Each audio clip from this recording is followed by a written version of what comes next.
वो तमाम लोग जिन्होंने बहरिया टाउन में प्लॉट खरीदे हुए हैं, रात से सबकी कॉल्स आ रही हैं और सब अपने ख्वाबों की नैया को डूबता हुआ देख रहे हैं। लेकिन हकायक क्या हैं, आज के वीलॉग में आपके सामने रखते हैं। क्या एंड यूजर को उसका नुकसान होगा या फिर सिर्फ मलिक रियाज या मलिक रियाज इंतजामिया या फिर बहरिया टाउन इंतजामिया को उसका नुकसान होगा। नाज़रीन इकराम, आज वो दिन है जब बहरिया टाउन का ताज लर्ज रहा है और मलिक रियाज का नाम सिर्फ तामीरी मंसूबों या लग्जरी रिहायशी स्कीमों का हवाला नहीं बल्कि एहतसाब, तफ्तीश, छापे, जब्तियां और अदालतों की शह सुर्खियों में तब्दील हो चुका है।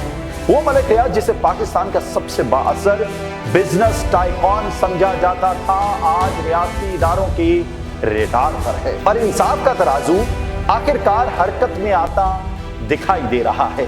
नाज़रीन इकराम, वफाकी वज़ीर इत्तलाआत अता तारिक ने एक धमाका खेज इंकशाफ किया कि FIA ने मलिक रियाज के करीबी हलके पर छापा मारा, जहां से तकरीबन 1.12 अरब रुपए की मनी लॉन्ड्रिंग और हवाला हुंडी ट्रांजैक्शन के नाकाबिले तरदीद शवाहद बरामद हुए हैं। ये कोई आम दफ्तर ना था बल्कि वही सफारी अस्पताल था जहां एम्बुलेंसेज में मरीज नहीं बल्कि ब्रीफ केसों में कैश और दस्तावेजात मुंतकिल किए जा रहे थे।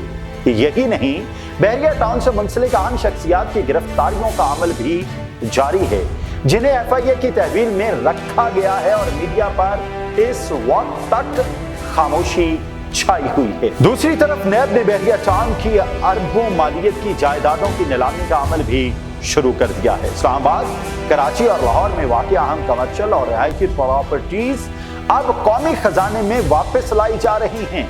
मलिक रियाज ने सुप्रीम कोर्ट में इसी नीलामी के खिलाफ दरखास्त भी दी है, लेकिन अदालत ने ताहाल कोई फौरी रिलीफ नहीं दिया। इस तमाम अमल को मलिक रियाज ने अपने एक वीडियो पैगाम में तारीख की सबसे बड़ी कारोबारी मार करार दिया है और कहा है, हमें बाइज्जत हल का मौका दिया जाए। मैं खुदा की कसम खाकर कहता हूं, अगर मुझे रकम अदा करने का कहा जाएगा तो मैं एक एक पाई अदा करने को तैयार हूं।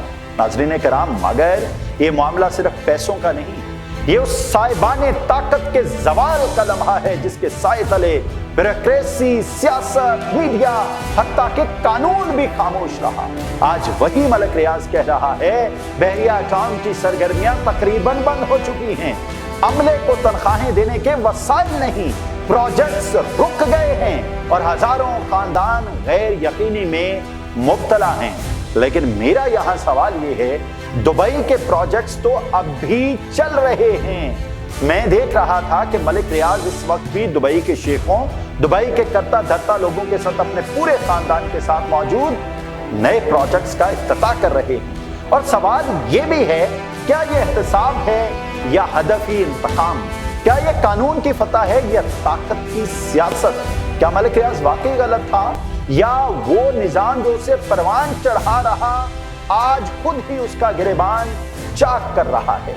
याद रखिए, बहरिया टाउन में सिर्फ बिल्डिंग्स नहीं बनती, ख्वाब बसाए जाते हैं। मुल्क भर के लाखों खानदान इस वक्त ज़हनी अज़ियत का शिकार है।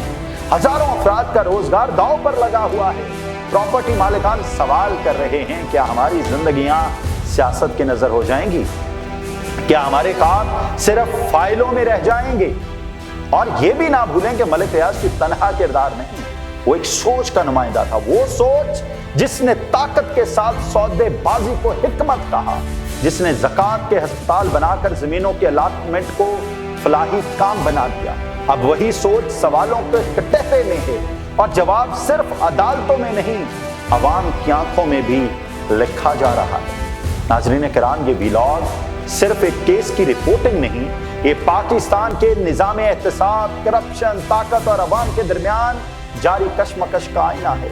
क्या ताकतवर कानून के नीचे आ सकता है या फिर ये सब महज सियासी खेल का मंजर है? फैसले का वक्त है। आपकी राय ही सच को तक़वियत दे सकती है। कमेंट कीजिए, सवाल उठाइए और इस आवाज को आगे पहुंचाइए ताकि सच दब ना सके और एहतसाब सिर्फ नारों में ना रहे बल्कि निज़ाम बन जाए। खुदा ताला आपको और आपके अहल खाना को अपने ज़मान में रखे। इजाज़त दीजिए। अल्लाह हाफ़िज़।